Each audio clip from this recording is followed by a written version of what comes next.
પ્રકરણ 8 ભારતના રાજ્ય બંધારણનું ઘડતર અને લક્ષણો. બંધારણ એટલે કે સંવિધાનનો અર્થ. કોઈપણ દેશનું શાસન ચલાવવા માટે ઘડવામાં આવેલા નિયમોના વ્યવસ્થિત સંગ્રહને દેશનું બંધારણ કહેવામાં આવે છે. મહત્વ. બંધારણ એ દેશનો પાયાનો અને મહત્વનો દસ્તાવેજ છે. બંધારણની જોગવાઈઓના આધારે દેશમાં કાયદાઓ ઘડવામાં આવે છે. દેશના કાયદાઓ બંધારણને સુસંગત અને બંધારણીય જોગવાઈઓ આધીન જ હોવા જોઈએ. બંધારણ કાયદાઓથી સર્વોપરી છે.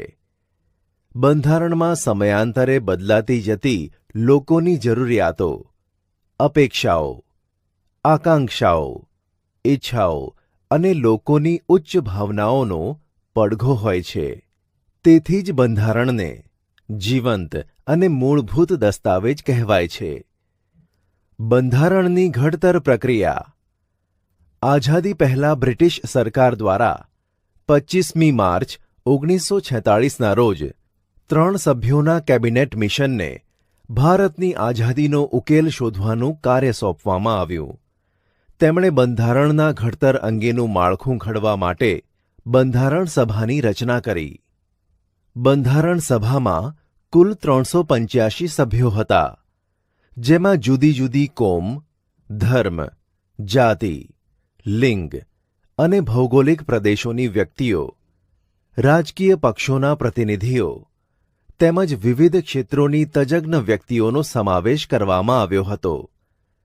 તદનુસાર મહત્વના સભ્યોમાં Jawaharlal Nehru, Sardar Vallabhbhai Patel, Maulana Abul Kalam Azad, Shyama Prasad Mukherjee, H.P. Modi, H.V. Kamath, Frank Anthony, Kanaiyalal Munshi, N. Gopal Swami Ayyangar, Krishnaswami Iyer, Baldev Singh તથા મહિલા પ્રતિનિધિઓમાં સરોજિની નાયડુ, વિજયાલક્ષ્મી પંડિત વગેરે વ્યક્તિઓનો સમાવેશ થયો હતો. બંધારણ સભાના અધ્યક્ષ તરીકે ડૉક્ટર રાજેન્દ્ર પ્રસાદ હતા, જ્યારે બંધારણની ખરડા સમિતિના અધ્યક્ષ તરીકે ડૉક્ટર ભીમરાવ આંબેડકર હતા.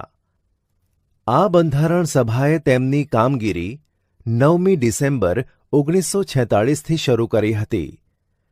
બંધારણ સભાએ 2 વર્ષ, 11 માસ અને 18 દિવસોમાં મળેલી કુલ 166 બેઠકોમાં કામગીરી પૂર્ણ કરી હતી. આ પ્રક્રિયામાં તેઓએ દુનિયાના જુદા જુદા દેશોના બંધારણના મહત્વના લક્ષણોનો અભ્યાસ કરીને અને વિગતપૂર્ણ ચર્ચા વિચારણા કરીને બંધારણને આખરી સ્વરૂપ આપ્યું હતું. બંધારણમાં પ્રથમ 395 અનુચ્છેદ એટલે કે આર્ટિકલ્સ અને 8 પરિશિષ્ટ હતા. ત્યારબાદ સુધારા વધારા સાથે 461 અનુચ્છેદો એટલે કે આર્ટિકલ્સ અને 12 પરિશિષ્ટ થયા. 26મી નવેમ્બર 1949ના રોજ બંધારણ સભામાં બંધારણ સર્વાનુમતે પસાર થયું અને કાયદાનું સ્વરૂપ અપાયું. 26મી જાન્યુઆરી 1950થી ભારતમાં બંધારણ અમલમાં આવ્યું અને ભારત પ્રજાસત્તાક રાષ્ટ્ર ઘોષિત થયું. તેથી આપણે 26મી જાન્યુઆરીને પ્રજાસત્તાક દિન તરીકે શાનદાર રીતે ઉજવીએ છીએ. બંધારણ સભામાં રાષ્ટ્રચિહ્ન તરીકે 4 સિંહોની મુખાકૃતિને અને રાષ્ટ્રસૂત્ર તરીકે સત્યમેવ જયતે ઘોષિત કરવામાં આવ્યા છે.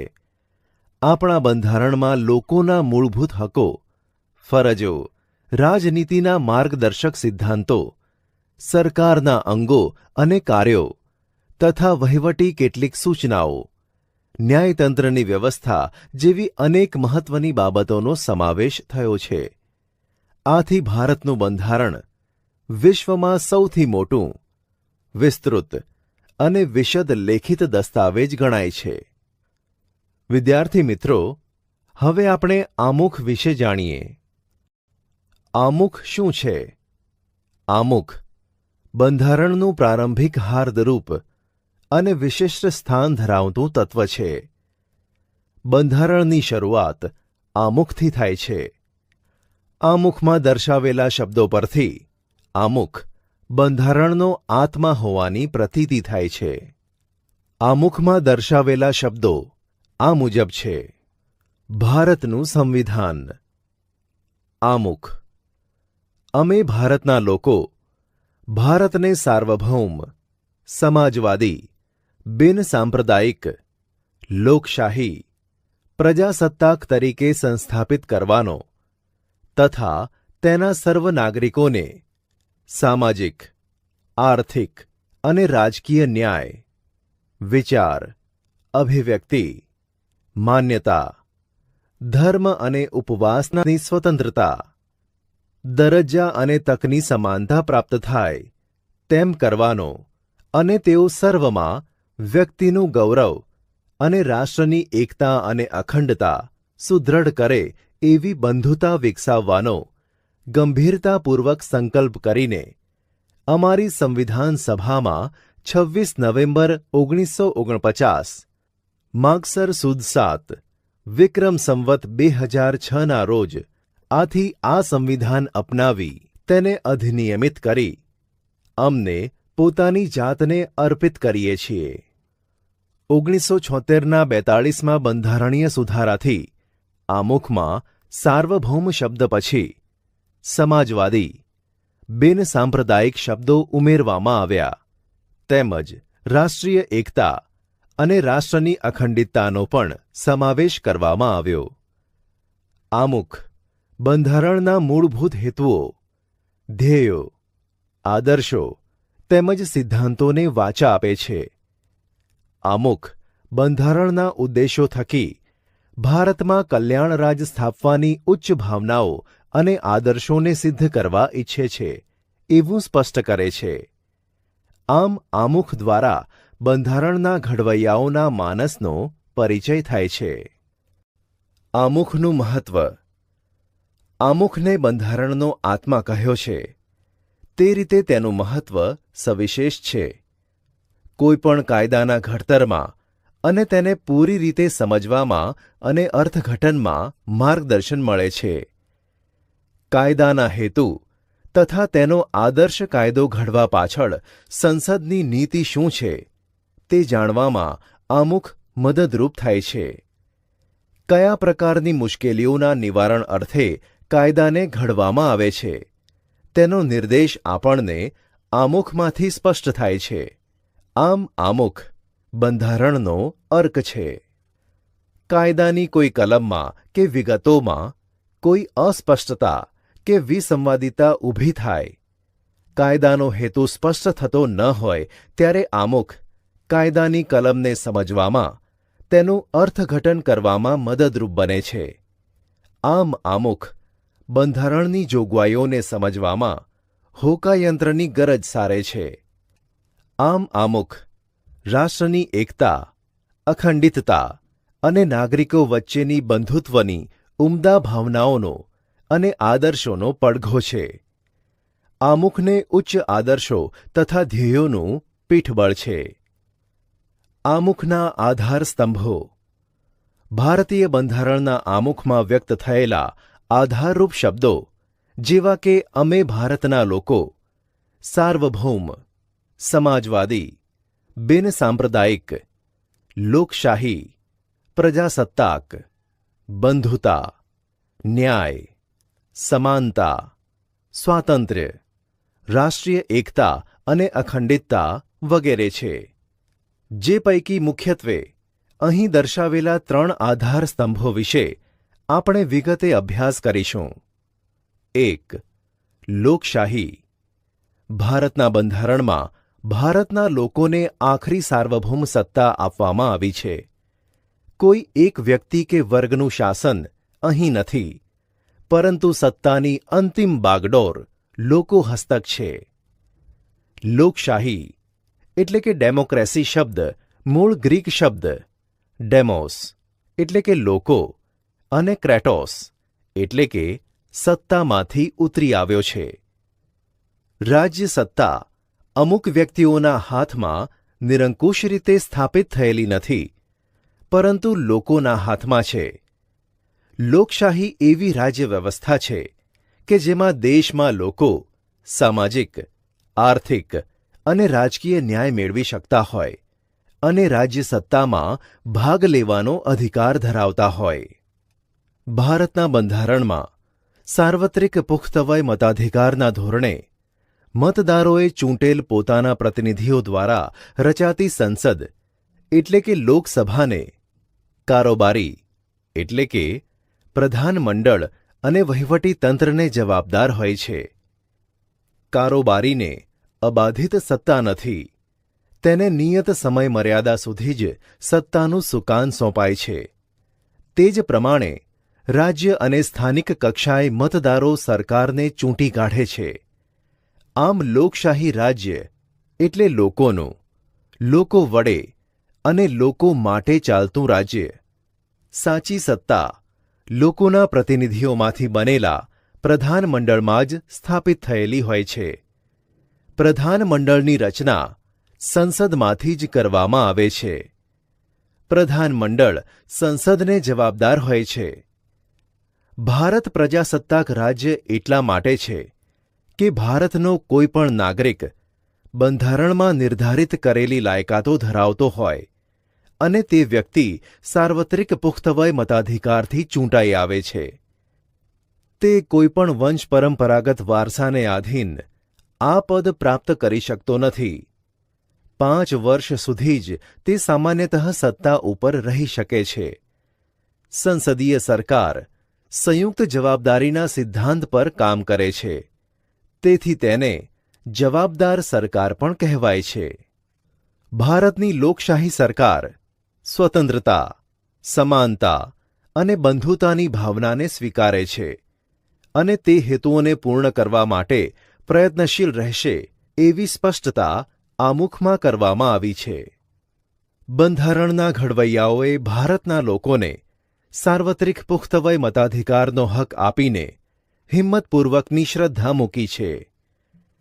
લોકશાહીમાં ભારતીય બંધારણમાં મૂળભૂત હકો, રાજનીતિના માર્ગદર્શક સિદ્ધાંતો, સંસદ, ધારાસભા, સ્વતંત્ર અને નિષ્પક્ષ ન્યાયતંત્ર અને ચૂંટણી પંચની રચના અને કાર્યો વગેરે જોગવાઈઓ ભારતને લોકશાહી રાજ્ય તરીકે ઘોષિત કરે છે.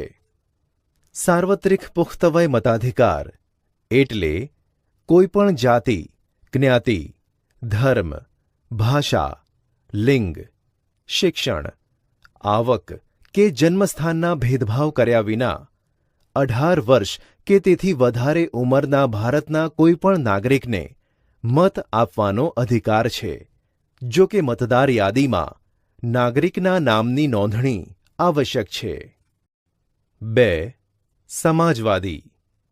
ભારતમાં 1976માં કટોકટી શાસન દરમિયાન બંધારણના 42મા સુધારા દ્વારા આમુખમાં સમાજવાદી શબ્દ ઉમેરવામાં આવ્યો છે. ભારતીય બંધારણની મોટા ભાગની જોગવાઈઓ પ્રત્યક્ષ કે પરોક્ષ રૂપે સામાજિક ક્રાંતિ દ્વારા સામાજિક અને આર્થિક સમાનતા સાધીને કલ્યાણ રાજ સ્થાપવાનો મૂળ ઉદ્દેશ છે. આમુખમાં તમામ નાગરિકોને સામાજિક, રાજકીય અને આર્થિક ન્યાય અને સમાનતા પ્રાપ્ત થાય તેવી સમાજવાદી વિચારસરણી ધરાવતી સમાજ રચનાની સ્થાપનાનું ધ્યેય રાજનીતિના માર્ગદર્શક સિદ્ધાંતોમાં રાખવામાં આવ્યું છે. સમાજવાદી સમાજ રચનામાં રાષ્ટ્રીય સંસાધનોની ન્યાયયુક્ત વહેંચણી, ઉત્પાદન અને વિતરણની વ્યવસ્થા રાજ્ય હસ્તક હોય. રાજ્યમાં વિવિધ વિસ્તારો અને વ્યવસાયોમાં કાર્ય કરતા લોકો વચ્ચે આવકની અસમાનતા ઓછી કરવાનો પ્રયત્ન કરવામાં આવતો હોય. કોઈ વ્યક્તિ કે સમૂહોના હાથમાં સંપત્તિ કેન્દ્રિત થયેલી ન હોય. સૌને સ્વસ્થ અને ગૌરવપૂર્ણ વિકાસની તકો અને સગવડો પ્રાપ્ત થાય, જે દ્વારા સામાજિક કલ્યાણ સાધવાનો અને ગરીબ તવંગરના ભેદોને નાબૂદ કરીને લોકોનું જીવન ધોરણ ઊંચું લાવીને તેઓમાં સામાજિક અને આર્થિક કલ્યાણ સાધવાનો પ્રયત્ન કરવા બંધારણમાં રાજ્યોને માર્ગદર્શન આપેલ છે. તેથી ભારતીય બંધારણ એક સામાજિક દસ્તાવેજ છે. 3. બિનસાંપ્રદાયિકતા. 1976ના 42મા બંધારણીય સુધારાથી આમુખમાં બિનસાંપ્રદાયિક શબ્દ ઉમેરવામાં આવ્યો છે. ભારત એક ધર્મનિરપેક્ષ અને બિનસાંપ્રદાયિક એટલે કે સેક્યુલર રાજ્ય છે. બંધારણીય જોગવાઈ મુજબ ભારત ધાર્મિક રાજ્ય બની શકે નહીં. ભારતના રાજ્યને પોતાનો કોઈ ધર્મ નથી. તેથી ધર્મની બાબતમાં રાજ્ય કોઈ દખલગીરી કરશે નહીં. તેથી રાજ્ય કોઈ પણ ધાર્મિક પ્રવૃત્તિને ટેકો આપી શકે નહીં. રાજ્ય કોઈ પણ બિનસાંપ્રદાયિક એટલે કે ધર્મનિરપેક્ષ પ્રવૃત્તિઓ સાથે ધર્મને જોડી શકશે નહીં. દેશના કોઈ પણ નાગરિકને પોતાની ઈચ્છા અનુસાર ગમે તે ધર્મ પાળવાની સ્વતંત્રતા છે. રાજ્ય ધર્મ કે સંપ્રદાયના નામે કોઈ પણ નાગરિક પ્રત્યે પક્ષપાત કે ભેદભાવ રાખી શકશે નહીં. તેને જાહેર નોકરી કે રાજકીય અધિકારો ભોગવવાની સમાન તક પૂરી પાડવામાં આવે છે. આમ બિનસાંપ્રદાયિકતા એ બંધારણનું મૂળ તત્વ અને લોકશાહીનું અનિવાર્ય લક્ષણ ગણાય છે. સર્વધર્મ સમદ્રષ્ટિ તથા સર્વધર્મ સંભાવના સિદ્ધાંતને વરેલ ભારતીય બંધારણમાં કોઈ ધર્મને રાજ્યમાં ઉત્તેજન આપવામાં નહીં આવે. વ્યક્તિને પોતાની ધાર્મિક માન્યતા, આસ્થા, શ્રદ્ધા રાખવા સાથે તેના પ્રચાર પ્રસાર કરવાના નાગરિકના અધિકારને રાજ્યનો કોઈ પ્રતિબંધ કે અવરોધ નથી. બંધારણના મૂળભૂત લક્ષણો. 26મી જાન્યુઆરી 1950થી અમલમાં આવેલ વિશ્વના સૌથી મોટા, વિસ્તૃત અને વિગતપૂર્ણ ભારતના લેખિત બંધારણના કેટલાક વિશિષ્ટ અને મૂળભૂત લક્ષણો આ મુજબ છે. 1. લેખિત દસ્તાવેજ. બ્રિટન અને ઇઝરાયેલના અપવાદ સિવાય ભારત સહિત દુનિયાના બધા જ લોકશાહી દેશોના બંધારણ લિખિત સ્વરૂપે છે. ભારતની સામાજિક, ભૌગોલિક બહુવિધ પરિસ્થિતિ અને પૂર્વ ઇતિહાસને ધ્યાનમાં લઈને બંધારણ સભાએ બંધારણ લિખિત સ્વરૂપે રાખવાનું મુનાસિબ માન્યું હતું. 2. બંધારણનું કદ. ભારતનું બંધારણ 22 ભાગોમાં વહેંચાયેલું 395 અનુચ્છેદો એટલે કે આર્ટિકલ્સ અને 8 પરિશિષ્ટો, હાલમાં 12 પરિશિષ્ટો સાથેનું છે. આ બંધારણમાં કેન્દ્ર અને રાજ્યોની શાસન વ્યવસ્થા અને તેમના આંતરસંબંધો, લોકોના મૂળભૂત હકો, ફરજો, રાજ્યનીતિના માર્ગદર્શક સિદ્ધાંતો, ન્યાયતંત્ર, ચૂંટણી પંચ, સ્થાનિક સ્વરાજ્યની સંસ્થાઓ, લઘુમતીઓ, પછાત અને વંચિત સમૂહો માટે ખાસ જોગવાઈઓ કરવામાં આવી છે અને તેથી આપણું બંધારણ દુનિયાના અન્ય બંધારણો કરતાં લાંબુ, વિસ્તૃત અને વિશદપૂર્ણ બન્યું છે. 3. એક જ નાગરિકત્વ. અમેરિકા જેવા દેશમાં દરેક વ્યક્તિ બેવડું નાગરિકત્વ ધરાવે છે. એટલે કે એક યુનાઇટેડ સ્ટેટ્સ ઓફ અમેરિકાનું અને બીજું તે પોતે જે રાજ્યમાં વસવાટ કરતી હોય તે રાજ્યનું નાગરિકત્વ ધરાવે છે. જ્યારે ભારતના ગમે તે રાજ્યમાં આપણે રહેતા હોઈએ, પરંતુ આપણે એક જ નાગરિકત્વ એટલે કે ભારતીય જ નાગરિકત્વ ધરાવીએ છીએ. આપણે ત્યાં રાજ્યની અલગ નાગરિકતા જેવું કાંઈ નથી. ભારતમાં માત્ર જમ્મુ અને કાશ્મીરના નાગરિકો જ બેવડું નાગરિકત્વ ધરાવે છે. એક ભારતનું અને બીજું જમ્મુ કાશ્મીર રાજ્યનું. 4. મજબૂત કેન્દ્રવાળું સમવાયતંત્ર.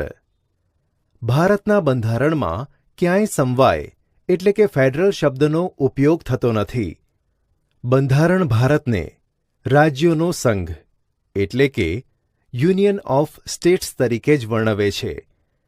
આમ ભારત સંઘીય રાજ્ય છે. સંઘ શબ્દ દ્વારા ભારતમાં સંઘ એટલે કે કેન્દ્ર અને એકમ રાજ્યો વચ્ચે ક્યારેય પણ બદલી શકાય નહીં તેવા કાયમી સંબંધોની લેખિત સ્વરૂપે બંધારણમાં સ્પષ્ટતા કરવામાં આવી છે. એકમ રાજ્યોને કેન્દ્રથી છૂટા પાડવાનો અધિકાર નથી. સંઘ સરકારને કેટલીક વિશેષ અને ચડિયાતી સત્તાઓ આપવામાં આવી છે. કેન્દ્ર સરકાર અને પ્રાદેશિક રાજ્ય સરકારો વચ્ચે સત્તાની સ્પષ્ટ વહેંચણી કરવામાં આવી છે, જેથી રાજ્ય સરકાર પોતાના જ પ્રદેશ ઉપર પોતાના કાર્યક્ષેત્રોના અનુસંધાને પોતાના કાયદાઓ ઘડી શકે છે. કેન્દ્ર અને રાજ્યો વચ્ચે સત્તાના વિભાજન થકી બંધારણમાં બક્ષવામાં આવેલ સત્તાઓ ભોગવે છે. સમવાયી તંત્રમાં તટસ્થ, નિષ્પક્ષ અને સ્વતંત્ર ન્યાયતંત્ર છે, જે કેન્દ્ર અને રાજ્યો વચ્ચે સત્તાના અને કાર્યોના વિભાજનના સંદર્ભે કોઈ મડાગાંઠ ઊભી થાય તો તે બંધારણનું અર્થઘટન કરી તેનું નિરાકરણ લાવવાની કામગીરી કરે છે. ભારતમાં કેન્દ્ર અને રાજ્યો વચ્ચે સત્તાનું સ્પષ્ટ અને વિશદ વિભાજન કરવામાં આવ્યું છે, જે માટે 3 યાદીઓ બંધારણમાં મૂકવામાં આવી છે. 1. કેન્દ્ર એટલે કે સંઘ યાદી. સંઘ યાદીમાં કુલ 97 જેટલા વિષયોનો સમાવેશ કરવામાં આવ્યો છે, જેમાં કાયદો ઘડવાની સંપૂર્ણ સત્તા સંસદ ધરાવે છે. સંરક્ષણ, વિદેશી બાબતો, અણુશક્તિ, નાણું, વીમો, બેન્કિંગ, તાર ટપાલ, રેલવે જેવા રાષ્ટ્રીય મહત્વ ધરાવતા ક્ષેત્રોમાં કેન્દ્ર સર્વોપરી સત્તા ધરાવે છે. 2. રાજ્યોની યાદી, જેમાં 66 વિષયોનો સમાવેશ કરવામાં આવ્યો છે, જેમના પર કાયદો ઘડવાની સંપૂર્ણ સત્તા રાજ્યોની ધારાસભાઓ એટલે કે વિધાનસભા ગૃહો ધરાવે છે. કાયદો અને વ્યવસ્થા, શિક્ષણ, સ્થાનિક સ્વરાજ્યની સંસ્થાઓ, કૃષિ સિંચાઈ, આરોગ્ય, ભૂમિ, રાજ્યોનો આંતરિક વેપાર વાણિજ્ય વિષયક સેવાઓનો સમાવેશ થાય છે. જો કેન્દ્રને લાગે કે રાજ્યમાં કાયદો અને વ્યવસ્થા પડી ભાંગ્યા છે, તો રાજ્યની સંમતિ સાથે કે રાજ્યની મરજી વિરુદ્ધ જઈને કેન્દ્ર તે રાજ્યમાં કેન્દ્રીય અનામત પોલીસ દળોને મોકલી શકે છે. 3. સંયુક્ત યાદી. સંયુક્ત યાદીમાં 47 જેટલા વિષયોનો સમાવેશ કરવામાં આવ્યો છે, જેમના પર કાયદો ઘડવાની સત્તા કેન્દ્ર અને રાજ્યો બંને ધરાવે છે. પરંતુ જ્યારે રાજ્યોના કાયદામાં વિવાદ કે સંઘર્ષ ઊભો થાય ત્યારે ત્યાં કેન્દ્રનો કાયદો ચડિયાતો અને સર્વોપરી ગણાય છે. આમ સમવાયતંત્રમાં કેન્દ્રને સંયુક્ત યાદીમાં પણ વિશેષ સત્તાઓ આપી છે. આ યાદીમાં દીવાની અને ફોજદારી બાબતો, લગ્ન, છૂટાછેડા અને ભરણપોષણ, શિક્ષણ, આર્થિક આયોજન, વ્યાપારી સંઘો વગેરેનો સમાવેશ થાય છે. શેષ સત્તાઓ. જે વિષયોમાં કેન્દ્ર અને રાજ્યો વચ્ચે સત્તાની સ્પષ્ટ વહેંચણી થઈ શકી ન હોય, તે વિષયોનો સમાવેશ શેષ સત્તાઓમાં કરવામાં આવ્યો છે. આ વધારાના વિષયો કે શેષ સત્તાઓમાં કાયદો ઘડવાની કે તેમાં ફેરફાર કરવાની સંપૂર્ણ સત્તા કેન્દ્ર સરકારને એટલે કે સંસદને છે. ભારતમાં કેન્દ્ર અને રાજ્યો વચ્ચે નાણાકીય સાધનોની પણ વહેંચણી કરવામાં આવી છે. આવકારી જકાત, આયાત નિકાસ જકાત, આવકવેરા વગેરે વધુ આવકો આપતા કરવેરા કેન્દ્રને ફાળવવામાં આવ્યા છે. જ્યારે વેચાણ વેરો, મનોરંજન વેરો, મહેસૂલ, શિક્ષણ વેરો જેવી ઓછી આવકો ધરાવતા સાધનો રાજ્યોને ફાળવવામાં આવ્યા છે. તેથી રાજ્યોએ કેન્દ્ર પાસે ગ્રાન્ટ સ્વરૂપે આર્થિક સહાયનો આધાર રાખવો પડે છે. 5.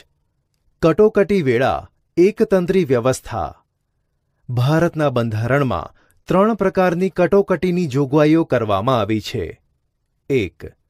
યુદ્ધ, બાહ્ય આક્રમણ કે સશસ્ત્ર બળવો જેવા સંજોગોમાં રાષ્ટ્રીય સલામતી જોખમાય એવી પરિસ્થિતિમાં દેશમાં સલામતી વિષયક કટોકટી જાહેર કરી શકાય છે. 2. રાજ્યમાં કાયદો અને વ્યવસ્થાની પરિસ્થિતિ પડી ભાંગી હોય અથવા બંધારણીય જોગવાઈઓ અનુસાર રાજ્યની સરકાર ચાલી શકે એમ ન હોય ત્યારે કેન્દ્ર સરકાર બંધારણીય કટોકટી જાહેર કરી શકે છે અને રાષ્ટ્રપતિ શાસન રાજ્યમાં લાગુ પડે છે. 3. સતત ભાવ વધારાને કારણે નાણાંના મૂલ્યમાં ઝડપી ધોવાણ થતું હોય ત્યારે નાણાકીય કટોકટી જાહેર કરી શકાય. આમ કટોકટીની આ ત્રણેય જોગવાઈઓ હેઠળ આપણું સમવાયતંત્ર એકંદરે એકતંત્રી વ્યવસ્થામાં ફેરવાઈ જાય છે. તેટલા સમયગાળા પૂરતું સમવાયતંત્ર સ્થગિત થઈ જાય છે. 6. દ્વિગૃહી પ્રથા લોકો દ્વારા ચૂંટાયેલા પ્રતિનિધિઓમાંથી બનેલી લોકસભા છે. લોકશાહીમાં લોકસભામાં જ સાચી સત્તા સ્થાપિત થયેલી છે. સંસદના 2 ગૃહો છે. ઉપલું ગૃહ રાજ્યસભા અને નીચલું ગૃહ લોકસભા છે. પ્રધાનમંડળની રચના સંસદ સભ્યોમાંથી કરવામાં આવે છે. પ્રધાનમંડળ સંસદને જવાબદાર છે. પ્રધાનમંડળ લોકસભાનો વિશ્વાસ ધરાવે ત્યાં સુધી જ સત્તા ઉપર રહી શકે છે. સંસદીય સરકાર એ સંયુક્ત જવાબદારીના સિદ્ધાંત ઉપર કામ કરે છે. પ્રધાનમંડળમાં અત્યંત મહત્વના નિર્ણયો લેવાતા હોય છે. કેન્દ્રમાં રાષ્ટ્રપતિના નામે તથા રાજ્યમાં રાજ્યપાલના એટલે કે ગવર્નર નામે વહીવટ ચાલતો હોવા છતાં ખરેખર સત્તા કેન્દ્રમાં વડાપ્રધાનની આગેવાની હેઠળનું પ્રધાનમંડળ અને રાજ્યોમાં મુખ્યપ્રધાનના વડપણ હેઠળનું પ્રધાનમંડળ જ વહીવટી અને કારોબારી સત્તા ભોગવે છે. રાજ્યનું પ્રધાનમંડળ રાજ્યની વિધાનસભાને જવાબદાર હોય છે. લોકસભા એ કાયમી ગૃહ નથી. તેની મુદત 5 વર્ષની હોય છે. રાજ્યસભામાં સભ્યો રાજ્યોની વિધાનસભામાં ચૂંટાઈને આવેલા ધારાસભ્યો ચૂંટે છે. તેઓ જે તે રાજ્યનું પ્રતિનિધિત્વ કરે છે. રાજ્યસભામાં વિવિધ ક્ષેત્રના નિષ્ણાત અનુભવી એવી 12 વ્યક્તિઓની સભ્ય તરીકેની પસંદગી રાષ્ટ્રપતિ કરે છે. રાજ્યસભા એ કાયમી ગૃહ છે. તેના 1/3 સભ્યો દર 2 વર્ષે નિવૃત્ત થાય છે. તેટલા જ સભ્યો ફરીથી ચૂંટાવાને પાત્ર છે. આમ રાજ્યસભાનો સભ્ય 6 વર્ષ સુધી સભ્યપદ ધરાવે છે. રાજ્યસભાની સત્તા પ્રમાણમાં ઓછી છે, જ્યારે લોકસભાની સત્તાઓ વિશેષ, ચડિયાતી અને નિર્ણાયક છે. રાજ્યસભાનું સંપૂર્ણપણે વિસર્જન થતું નથી. 7. સ્વતંત્ર, નિષ્પક્ષ અને એકીકૃત ન્યાયતંત્ર. બંધારણીય જોગવાઈ અનુસાર ભારતમાં સળંગ, સ્વતંત્ર, નિષ્પક્ષ અને એકસૂત્રી ન્યાયતંત્રની સ્થાપના કરવામાં આવી છે, જેની ટોચે સર્વોચ્ચ અદાલત, પછી મધ્યમાં એટલે કે રાજ્ય કક્ષાએ વડી અદાલતો અને નીચે જિલ્લા કક્ષાની અને તાબાની અદાલતો ઉપરાંત વિશેષ અદાલતો હોય છે. સર્વોચ્ચ અદાલતના ચુકાદા ભારતમાં આવેલ તમામ અદાલતો માટે બંધનકર્તા છે. સંઘ સરકાર અને રાજ્ય સરકાર વચ્ચે બંધારણીય બાબતો કે કાયદાના અર્થઘટનો અંગે વિવાદ થાય તો તેના ઉકેલની અંતિમ સત્તા સર્વોચ્ચ અદાલતની છે. ન્યાયતંત્ર કારોબારીથી સ્વતંત્ર છે. બંધારણના રક્ષક અને વાલી તરીકે ન્યાયતંત્ર નાગરિકોના અધિકારોનું રક્ષણ કરે છે. 8. બંધારણમાં સુધારો. ભારતીય બંધારણ અન્ય દેશોના બંધારણ કરતાં પરિવર્તનશીલ છે. સમય અને સંજોગોને આધીન બંધારણમાં ફેરફાર કરવાની જરૂર પડતી હોય છે. બંધારણમાં ફેરફારની કલમોને 3 ભાગમાં વહેંચવામાં આવી છે. 1. અમુક જોગવાઈઓમાં સંસદના હાજર અને મત આપતા સભ્યોની સાદી બહુમતીથી સુધારો કરી શકાય છે. 2. અમુક જોગવાઈઓમાં સંસદના બંને ગૃહોની કુલ સભ્ય સંખ્યાની બહુમતી અને હાજર તેમજ મત આપતા સભ્યોની 2/3 સ્પષ્ટ બહુમતીથી ફેરફાર થઈ શકે છે. 3. બંધારણના અમુક ભાગમાં સુધારો કરવા માટે સંસદના બંને ગૃહોની કુલ સભ્ય સંખ્યાની બહુમતી તેમજ હાજર અને મત આપતા સભ્યોની 2/3 બહુમતી ઉપરાંત અડધા કરતાં વધુ ઘટક રાજ્યોની વિધાનસભા ગૃહોની મંજૂરી જરૂરી છે. કેન્દ્ર અને રાજ્યોના આંતરસંબંધો કે ઉચ્ચ ન્યાયતંત્રના માળખામાં સુધારો કરવાનો હોય ત્યારે કુલ રાજ્યોના ઓછામાં ઓછા અડધા રાજ્યોની સંમતિથી કરી શકાય છે. ન્યાયિક ચુકાદાના આધારે પણ સંસદ દ્વારા બંધારણમાં સુધારો કરવામાં આવે છે. બંધારણના મૂળભૂત માળખામાં ફેરફાર કરી શકાય નહીં. બંધારણની ઘણી બાબતોમાં સંસદની સાદી બહુમતીથી સુધારો કરી શકાતો હોવાથી બંધારણ સુપરિવર્તનશીલ અને લચીલું ગણાય. પરંતુ કેટલીક બાબતોમાં બંધારણમાં સાદી બહુમતીથી સુધારો થઈ શકતો નથી. રાજ્યના અનુમોદન વગર સુધારો શક્ય ન હોવાથી તેટલા અંશે તે દુષ્કર છે. આમ બંનેનું મિશ્રણ ભારતીય બંધારણનું આગવું લક્ષણ છે. 9. સાર્વત્રિક પુખ્તવય મતાધિકાર. આ અંગે આપણે અગાઉ વિગતે ચર્ચા કરી છે. ભારતમાં બંધારણમાં 18 વર્ષની ઉંમરના તમામ નાગરિકોને કોઈપણ જાતના ધર્મ, જાતિ, શિક્ષણ, લિંગ, આવક, કોમ, મિલકત કે જન્મસ્થાન જેવા કોઈપણ જાતના ભેદભાવ મુક્ત રીતે દરેક નાગરિકને સમાન મતાધિકાર આપવો એ ખરેખર પ્રગતિશીલ અને હિંમતભર્યું પગલું છે. મતાધિકારને કારણે લોકશાહીમાં પ્રત્યેક નાગરિકને ચૂંટણી સમયે પોતાની પસંદગીના ઉમેદવારને મત આપીને ચૂંટવાનો અધિકાર મળે છે. ચૂંટણીમાં યુવા મતદારોની ઉત્તરોત્તર વધતી સંખ્યા, સજાગતા, ઉમળકો, મતદાન જાગૃતિના કારણે મતદાનનું વધેલું પ્રમાણ. આમ રાજકીય ક્ષેત્રે યુવાઓની સક્રિયતા એ લોકશાહીની પરિપક્વતા અને સફળતાની નિશાની છે. 10. ધર્મનિરપેક્ષતા એટલે કે બિનસાંપ્રદાયિકતા. આ અંગે પણ અગાઉ આપણે આમુખમાં અભ્યાસ કર્યો છે. ભારતીય બંધારણમાં સર્વધર્મ તરફ સમાન દ્રષ્ટિ અને સમાન આદરભાવનો સ્વીકાર થયો છે. રાજ્ય દ્વારા કોઈપણ ધર્મને ઉત્તેજન કે ટેકો નહીં. રાજ્યને પોતાનો કોઈ ધર્મ કે સંપ્રદાય નથી. રાજ્ય તટસ્થ છે. ભારતીય બંધારણ કોમી પક્ષપાત કે ધાર્મિક બાબતોથી પર છે. રાજ્ય કોઈપણ નાગરિક પ્રત્યે ધર્મના આધારે ભેદભાવ રાખતું નથી. ધર્મના અનુયાયીઓને પોતાની પસંદગીની ધાર્મિક માન્યતા, શ્રદ્ધા અને આસ્થા અનુસાર ધર્મનું પાલન કરવાની, પ્રચાર પ્રસારણ કરવાની સ્વતંત્રતા બંધારણમાં આપવામાં આવે છે. જો કે ભારતીય બંધારણમાં ધાર્મિક લઘુમતીઓને કેટલાક વિશેષ અધિકારો અને સવલતો આપવામાં આવી છે.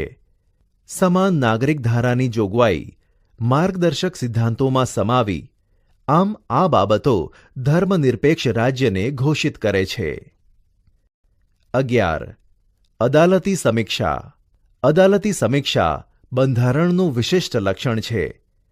સંઘ અને રાજ્યો દરેક પોતાના કાર્યક્ષેત્રોમાં જ રહીને જે કામ કે વહીવટ કરે એ જોવાની સત્તા અદાલતને સોંપવામાં આવી છે. સંસદની સત્તાઓને અવગણ્યા વગર અદાલતી સમીક્ષા વિશેના સિદ્ધાંતો વચ્ચે એક સુમેળ સ્થાપવાનો પ્રયાસ બંધારણમાં કર્યો છે. સંસદે કે ધારાસભ્યોએ ઘડેલા કાયદાઓ અને બહાર પાડેલા આદેશો, વટહુકમો, અદાલતી ચુકાદાઓ અને બંધારણીય સુધારાઓની સમીક્ષા કરવાની સત્તા અદાલતને આપવામાં આવી છે. અદાલતને જો એમ ખાતરી થાય કે ઘડવામાં આવેલ કાયદાઓ, સુધારાઓ કે બહાર પાડેલા હુકમો બંધારણની મૂળ જોગવાઈઓ સાથે સુસંગત નથી તો તેને અદાલત ગેરબંધારણીય ઠેરવીને રદબાતલ જાહેર કરી શકે છે. 12. મૂળભૂત હકો અને ફરજો. ભારતના લોકો એક સ્વતંત્ર રાષ્ટ્રના નાગરિક તરીકે ગૌરવપૂર્ણ જીવન જીવી શકે તે માટે બંધારણમાં મૂળભૂત હક્કો આપવામાં આવ્યા છે. સર્વાંગી વિકાસની સાથે રાષ્ટ્રના વિકાસ માટે જરૂરી સ્વતંત્રતાની ખાતરી સાથે હકો અને ફરજો એ લોકશાહી સમાજની મહામૂલી મૂડી છે. બંધારણીય ઇલાજોનો હક તથા 6 થી 14 વર્ષ સુધીના બાળકોને ફરજિયાત શિક્ષણનો હક પણ બંધારણમાં સમાવ્યો છે. 13. રાજ્યનીતિના માર્ગદર્શક સિદ્ધાંતો. લોકોના રક્ષણ, સલામતીની સાથે કલ્યાણ સાધવાનો પ્રયાસ રાજ્યે કરવાનો છે. રાજ્યોને નીતિ ઘડતરમાં અને રાજ્ય શાસનમાં રાજ્યનીતિના માર્ગદર્શક સિદ્ધાંતો માર્ગદર્શન આપે છે. તેથી પણ તે સિદ્ધાંતો માર્ગદર્શક સિદ્ધાંતો કહેવાય છે. 14. પછાત વર્ગો અને આદિજાતિઓ માટેની જોગવાઈઓ. સમાજના પછાત વર્ગો કે પછાત જાતિઓ કે વંચિત સમુદાયોના ઉત્કર્ષ અને તેઓને સામાન્ય પ્રવાહમાં ભેળવવા માટે સક્ષમ બનાવવા માટે ભારતના બંધારણમાં વિશેષ જોગવાઈઓ કરવામાં આવી છે. ધારાગૃહોમાં, સ્થાનિક સ્વરાજ્યની ચૂંટણીઓમાં રાજકીય પ્રતિનિધિત્વ પૂરું પાડે તે માટે અનામત બેઠકો ફાળવવામાં આવી છે. સરકારી નોકરીમાં અને શિક્ષણ સંસ્થાઓમાં પ્રવેશ માટે અનામત ક્વોટાની બેઠકો તેઓની વસ્તીના પ્રમાણમાં ફાળવીને સમાન તક આપી છે. પછાત જાતિના બાળકોને શિક્ષણ માટે શિષ્યવૃત્તિઓ, સવલતો, ફી માફીની સગવડોનો લાભ, હકારાત્મક ભેદભાવનો કે રક્ષણાત્મક ભેદભાવની નીતિનો ખાસ પ્રબંધ બંધારણમાં કરવામાં આવ્યો છે.